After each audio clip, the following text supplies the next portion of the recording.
नमस्कार साथियों, स्वागत है आपका एक बार फिर आपके अपने YouTube चैनल हिंदीवादी ज्ञान पर।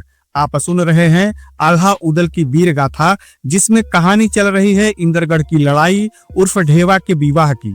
जिसमें पिछले भाग में आपने जाना कि कैसे बहोरन और लाल मोहम्मद ने राजा के दोनों पुत्र ज्योत सिंह और नर सिंह को युद्ध में परास्त करके उन्हें कैद कर लिया।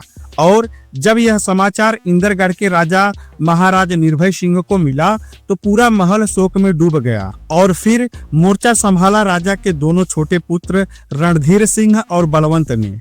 अब कहानी में आगे बढ़े उससे पहले आपसे वही पुरानी रिक्वेस्ट कि अगर आप हमारे चैनल पर पहली बार आए हैं तो चैनल को जरूर सब्सक्राइब करें और वीडियो को लाइक करना ना भूलें।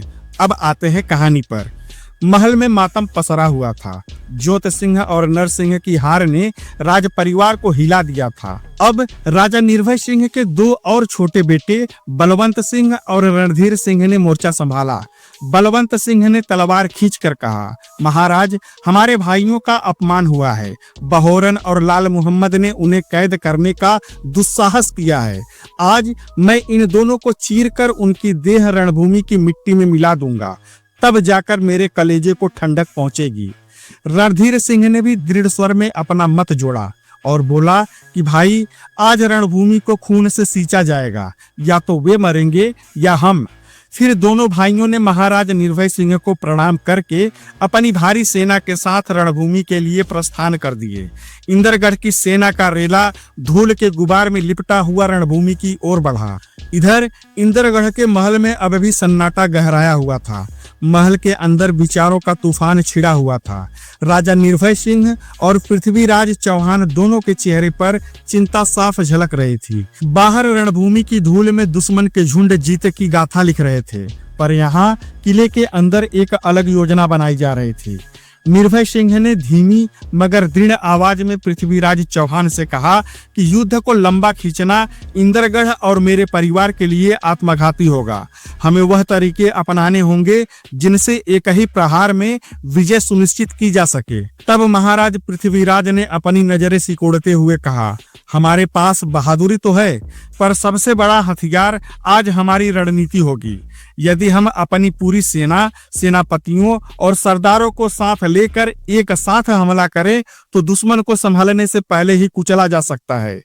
दोनों शासक यह भी जानते थे कि केवल एक साथ हमला करना ही काफी नहीं होगा। इसके लिए रणनीति, अनुशासन और समय का संगम भी होना चाहिए।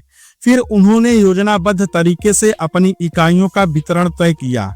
घुड़सवारों को पूर्वी किनारे पर तेज गति से दुश्मनों के सर काटने का आदेश दिया। मध्य पंक्ति में मुख्य प्रहार के लिए भारी पैदल बल और पश्चिमी फलक पर छिपी हुई तीरंदाजी से दुश्मनों के तिकड़मों को विफल करने की जिम्मेदारी सौंपी गई। हर सेनापति के पास स्पष्ट निर्देश और वापस लौटने का अनुमानित मार्ग तैयार किया गया, ताकि किसी को भी रणभूमि से भागने का रास्ता न रहे, फिर चाहे भागने वाला किसी भी दल का हो। उन्होंने यह भी निश्चय किया कि संकेतों के लिए ढोल नगाड़ों का समुचित प्रयोग होगा। एक ही ताल पर सबकी चाल और एक ही धुन पर सबका प्रहार होगा। दोनों ने सेनाओं के मुखिया, सभी सरदारों और सेनापतियों को बुलाकर निर्देश दिए और कहा कि हम हारने वालों पर दयालु नहीं होंगे, और रणभूमि के लिए तैयार होने का आदेश दे दिया। अब पृथ्वीराज चौहान की सेना के साथ धांधु, ताहर, सरदन, मर्दन के साथ स्वयं पृथ्वीराज चौहान और राजा निर्भय सिंह ने भी तैयारी शुरू कर दी। बिना एक पल गवाए सभी ने जंगी पोशाक पहने और रणभूमि की ओर कूच कर गए। इधर आसमान में सूरज पश्चिम की ओर झुकने लगा था, लेकिन रणभूमि का तापमान और बढ़ गया था। हवा में धूल, पसीना और रक्त की गंध घुल चुकी थी और इंदरगढ़ की सेना एक बार फिर नगाड़े बजाती हुई रणभूमि में उतर गई। इस बार उनके आगे आगे चल रहे थे राजा निर्भय सिंह के दोनों छोटे बेटे युवराज और बलवंत सिंह। उनके चेहरे पर क्रोध की अग्नि जल रही थी, आंखों में बदले की ज्वाला थी। दोनों ने आकाश की ओर तलवार उठाई और गर्जना की, इंदरगढ़ की आन और अपने भाइयों के बदले के लिए। उनकी ललकार सुनकर इंदरगढ़ की सेना का मनोबल आसमान छू गया। चारों ओर से रणघोष गूंजने लगे और धूल का बवंडर खड़ा हो गया। इधर रिजगीर की सेना भी सज धज कर युद्ध के लिए तैयार खड़ी थी। बलवंत और रणधीर सिंह के रणभूमि में पहुंचने का समाचार पहले ही आल्हा को मिल चुकी थी। अतः आल्हा भी अपने शिविर में खड़े होकर वीरों का मनोबल बढ़ा रहे थे। उनकी आवाज गगनभेदी थी। आल्हा ने कहा कि वीरों, आज का युद्ध हमारी आन बान शान का है। इंद्रगढ़ हमारी शक्ति को ललकार रहा है। यदि हमें जीवित रहना है तो हमें अपने पराक्रम से आकाश तक को झुका देना होगा। तभी सभा में बैठे कुंवर बहोरन ने अपनी तलवार उठाई और दृढ़ स्वर में कहा, दादा, आज एक बार फिर रणभूमि में मेरा और लाल मोहम्मद का घोड़ा दौड़ेगा। चाहे सामने बलवंत और रणधीर सिंह ही क्यों न हो, हम उन्हें परास्त करके ही लौटेंगे। तभी लाल मोहम्मद भी उठ खड़ा हुआ। उसकी आंखों में ज्वाला थी। उसने कहा, हाँ, इंद्रगढ़ के राजकुमार आज जान जाएंगे कि रिजगीर के शेर से भिड़ना कितना महंगा पड़ता है। अब दोनों ओर की सेनाएं आमने सामने आ गई तो धरती कांपने लगी। ढालों की टकराहट और सैनिकों के युद्ध घोष ने वातावरण को गूंज से भर दिया। बलवंत सिंह ने आगे बढ़कर बहोरन को ललकारा, बहोरन, तू अपने आप को बहुत वीर समझता है। आज तुझे अपने घमंड की कीमत चुकानी पड़ेगी। आज तेरा सिर काट कर मैं महाराज के चरणों में चढ़ाऊंगा। इतना सुनते ही बहोरन ने शांत किंतु कठोर स्वर में उत्तर दिया, बलवंत, तलवार की पहचान रणभूमि करती है, वंश का नाम नहीं। आ दिखा कितनी ताकत है तेरे हाथों में। इधर रणधीर सिंह ने लाल मोहम्मद को घूरते हुए कहा, तेरी हिम्मत कैसे हुई इंद्रगढ़ को ललकारने की? आज तेरे खून से यह रणभूमि लाल हो जाएगी। लाल मोहम्मद ने तलवार हवा में लहराई और गरजते हुए बोला, रिजगीर का शेर कभी पीछे नहीं हटता। आ रणधीर, देख ले मेरी तलवार का नृत्य। घोड़ों ने धरती को अपने खूरों से झकझोर दिया। बलवंत और बहोरन आमने सामने भिड़ गए। पहली ही टक्कर में तलवारें इतनी जोर से टकराई कि चिंगारियां छूट पड़ी। बलवंत सिंह के वार भारी और क्रोध से भरे हुए थे। उसकी तलवार बिजली की तरह गिरती, लेकिन बहोरन ढाल और चालाकी से हर वार रोक देता। कभी झुककर, कभी घोड़े को ऐंठ कर वह हर प्रहार से बचता रहा। इधर रणधीर सिंह और लाल मोहम्मद के बीच भीषण युद्ध छिड़ा हुआ था। रणधीर की ताकत असाधारण थी। हर वार से लाल मोहम्मद की ढाल कांप जाती, लेकिन लाल मोहम्मद की फुर्ती और कौशल अद्वितीय था। वह हर प्रहार को ऐसे चीर देता मानो तलवार स्वयं हवा को काट रही हो। बहोरन और बलवंत का युद्ध अब निर्णायक मोड़ पर था। बलवंत सिंह ने घोड़े को सीधा बहोरन की ओर दौड़ाया और सिर पर जोरदार प्रहार किया। बहोरन ने ढाल आगे कर दी। वार इतना भयंकर था कि ढाल फटने को आई, लेकिन अगले ही पल बहोरन ने ढाल घुमाकर बलवंत के हाथ पर प्रहार कर दिया। बलवंत का संतुलन बिगड़ गया और उसका घोड़ा लड़खड़ा गया। बहोरन ने तलवार हवा में लहराई और गरज कर बोला, बलवंत, आज तू मेरे सामने क्यों आया था? क्या तुम नहीं जानते कि यह रणभूमि किसी की अकड़ बर्दाश्त नहीं करती? इधर दूसरे मोर्चे पर रणधीर और लाल मोहम्मद की तलवारें इतनी तेजी से भिड़ी कि मानो आकाश फट गया हो। रणधीर सिंह की तलवार ने लाल मोहम्मद की ढाल चकनाचूर कर दी। सैनिकों ने सोचा शायद अब लाल मोहम्मद का अंत निश्चित है, परंतु लाल मोहम्मद ने उसी पल छलांग लगाकर अपनी तलवार रणधीर सिंह की बाह पर चला दी। रणधीर की तलवार हाथ से छूट गई और वह पीछे गिर पड़ा। रणभूमि में दोनों पक्षों का शोर गूंज उठा। युद्ध की आग इस घड़ी अपने चरम पर थी। रणभूमि में शौर्य की गर्जना और तलवारों की खनक गूंज रही थी। ऐसे में बहोरन और तालहन सैयद के पुत्र लाल मोहम्मद अपने सैकड़ों रणबांकुरों के संग शेर की भांति टूट पड़े थे। उनकी तलवारें ऐसी चमक रही थी मानो आकाश से बिजली उतर आई हो। रणधीर सिंह और बलवंत सिंह उनका सामना करने उतरे, परंतु बहोरन और लाल मोहम्मद के आक्रमण की तीव्रता देखकर उनके कदम डगमगाने लगे। दोनों राजकुमार घायल हो गए और उनके सैनिक परास्त होकर किले की ओर भागने लगे। धीरे धीरे रणभूमि पर इंद्रगढ़ की सेना निर्बल पड़ती चली गई। बहोरन की हुंकार और लाल मोहम्मद की गूंज से मानो रिजगीर की सेना में उत्साह का सागर उमड़ पड़ा हो। वे बलवंत और रणधीर को बंदी बनाने ही वाले थे कि तभी अचानक किले की ऊंची प्राचीरों से नागाड़ों की गूंज सुनाई दी। वह ध्वनि इतनी प्रचंड थी मानो स्वयं रण देवताओं ने युद्ध भूमि में प्रवेश कर लिया हो। क्षण भर बाद ही किले का विशाल मुख्य द्वार खुला।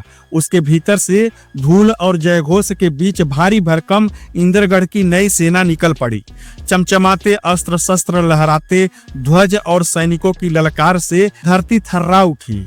वे तूफान की तरह रिजगिर के रणबांकुरों पर टूट पड़े। पल भर में हालात बदल गए।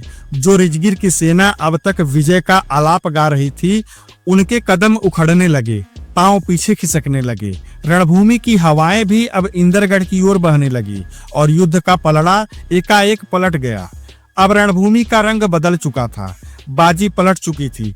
जहां पहले विजय का सूरज रिजगिर की ओर चमक रहा था, वहीं अब उनके लिए अंधकार छाने लगा। चारों ओर से घिर चुकी रिजगिर की सेना मौत की छाया अपने सिर पर महसूस करने लगी। प्राण बचाने का कोई मार्ग शेष न था। फिर भी बहोरन और लाल मुहम्मद हिम्मत के दीपक की तरह प्रज्वलित खड़े थे। घायल तन, थके हुए हाथ, किंतु तलवार की धार और मन का साहस तनिक भी मंद न पड़ा।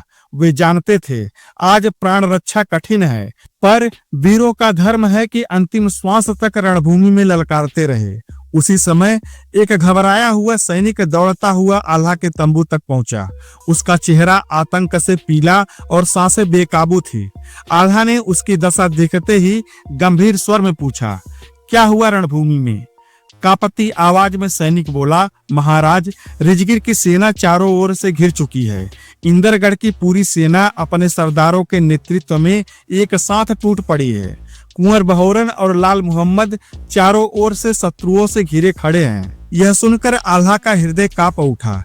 उसने बिना एक पल गवाए तुरंत उदल को बुलाया और आदेश दिया कि सेना को एकजुट करो। आज हमें बहोरन और लाल मुहम्मद को हर हाल में सुरक्षित निकालना होगा। इंद्रगढ़ की सेना को संयुक्त आघात देना ही होगा। आल्हा का आदेश बिजली की तरह फैल गया। उदल ने तुरंत सब सरदारों और मित्र राजाओं को संगठित किया। चारों ओर रणघोष गूंज उठा। सबने अस्त्र शस्त्र संभाले और आल्हा के साथ प्रचंड वेग से रणभूमि की ओर कूच कर दिया। अब धरती पर एक नया तूफान उतरने वाला था।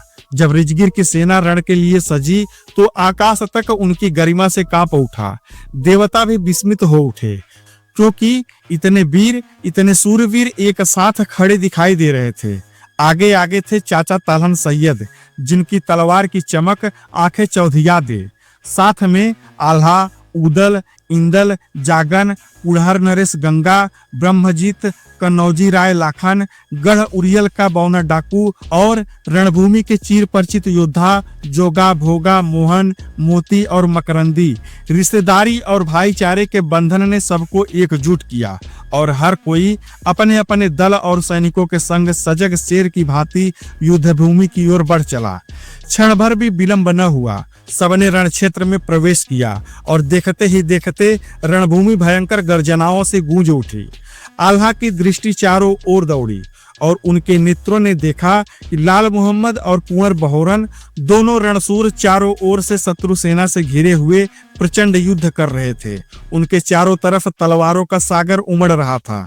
तभी आल्हा की नजर उस ध्वज पर पड़ी जो शान और ऐश्वर्य से लहरा रहा था।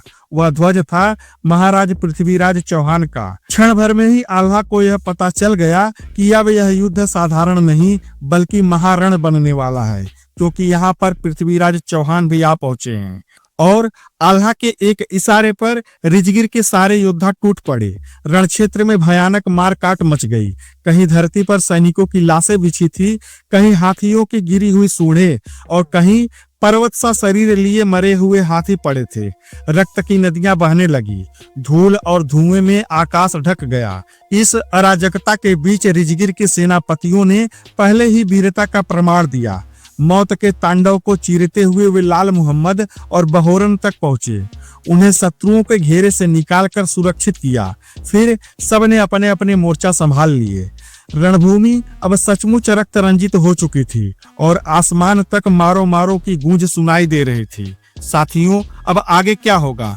क्या रिजगिर के वीर इंद्रगढ़ की सेना का मुकाबला कर पाएंगे? पृथ्वीराज चौहान के होते हुए क्या आल्हा उदल अपने मकसद में कामयाब होंगे? और सबसे बड़ा प्रश्न कि इस युद्ध का परिणाम क्या होगा? ऐसे ही तमाम सवालों के जवाब जानने के लिए हमारे चैनल हिंदीवादी ज्ञान को सब्सक्राइब करें, वीडियो को लाइक करें और ज्यादा से ज्यादा शेयर करें। पीछे की कहानी जानने के लिए प्लेलिस्ट अवश्य देखें। धन्यवाद। जय हिंद।